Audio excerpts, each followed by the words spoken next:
Hello, and welcome to the Daring to Succeed podcast.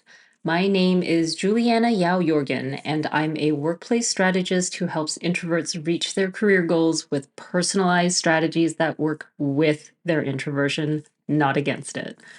Today, I'm going to talk about what to do when your career is blocked. If you've been in the workplace for a while, you know the story. You're finally gaining recognition for all of your work and expertise. Then, boom, someone comes along and puts stop signs everywhere. It could be a jealous coworker, or maybe someone new to the company, or worse, your own boss. I've been there and seen that. Whether it was helping clients figure out what to do about that person who just seems to have it out for them, or my own boss years and years ago who actually lied to me outright and told me I couldn't apply for a particular job. And guess what? I applied and got it anyway. So let's get to it. Before you give up all of the work you've done at your current company or team and start exploring options outside, let's look at the typical situations for someone who is blocking your career. The first is a coworker. This could be someone who is in the same or similar role as you, or otherwise at the same level as you. Clients I've worked with in this situation usually find that it's someone who's just making trouble for them. Like one client who was a manager trying to get promoted. He was trying to get his recommendations implemented across multiple teams to show his impact as a leader. But another manager on his same team kept finding reasons why they shouldn't put those recommendations into place. It felt like everything he suggested, this other manager would shoot down. What started as a mini venting session at the beginning of a coaching call turned into its own strategy session. We came to the conclusion that this other manager probably wasn't trying to sabotage him. This other manager had even told people that he thought my client was a better manager than himself. But this other manager really didn't want anything to change and had no incentive to. And my client's boss also had no interest in making the other manager get on board. So rather than beating his head against a brick wall, I worked with my client to adjust his strategy for promotion to work around this other manager. This wasn't working around him in a sneaky way, but by changing how my client would self promote and how he would get visibility with senior leadership. So instead of showcasing the types of improvements he could make to teams that were the same as the team he led, we refocused his strategy to showcase improvements for cross functional teams, teams that were led by people who were more open to change. So, if you have a career blocker who isn't actively blocking you, take another look at your approach to see if you can work around them. What else can you do to further your career without their involvement? The second type of career blocker I've seen are the office gossips.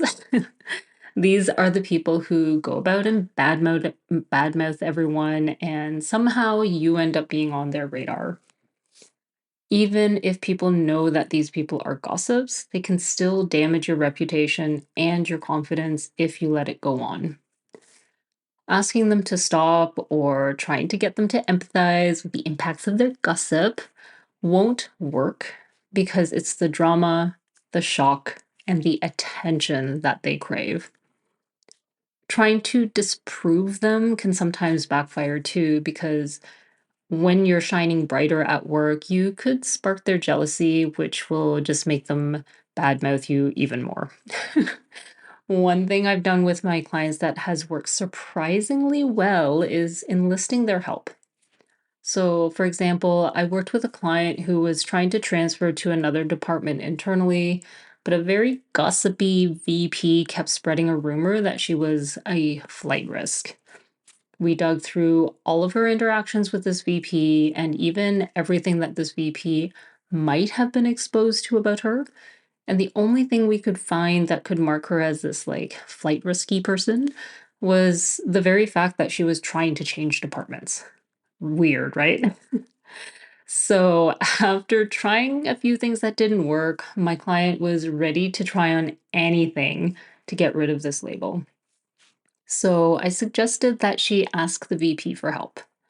It was counterintuitive and a little bit terrifying, but she was willing to try it. So, what I suggested she do was she share with the VP that she was trying to transfer departments and why, but that she had gotten feedback that she might be a flight risk. Without saying that she knew that it was that VP who was spreading the rumor, she asked that VP if there was something she might be doing that might make people think this and what she could do to change that perception. This worked wonders in three ways. First, the VP could not actually come up with any reasonable proof of her being a so called flight risk. Two, my client shifted the drama from this like flight risk label to her real desire to switch departments. And then three, by enlisting the help of the VP, she gave the VP a new piece of drama to focus on. That this accomplished, dedicated individual was trying to switch departments and needed help. So, if you're at the bad end of an office gossip, ask yourself how you might be able to change the story around, and better yet, try to get their support. Of course, you know your coworkers better than I do, so definitely be cautious with this one. You'll want to enlist their support if they're gossipy because they like a good story, not if they're actually out to get you. Which brings me to the third type of career blocker, your own boss.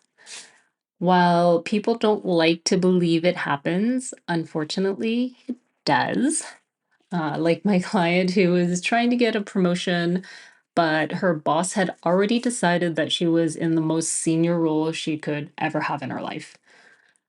This was obviously a huge problem because she needed her boss's endorsement for promotion, even if it was a promotion onto another team.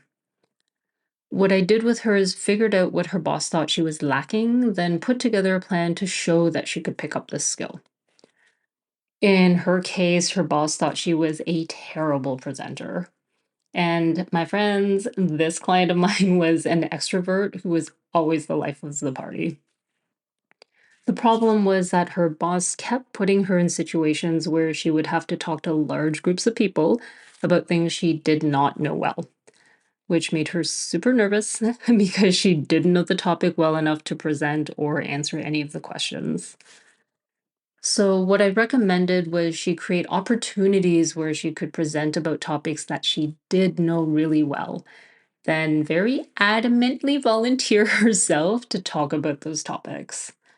This worked so well that her boss thought she was taking presentation classes, and her boss somehow convinced herself that she helped my client transform and improve her presentation skills.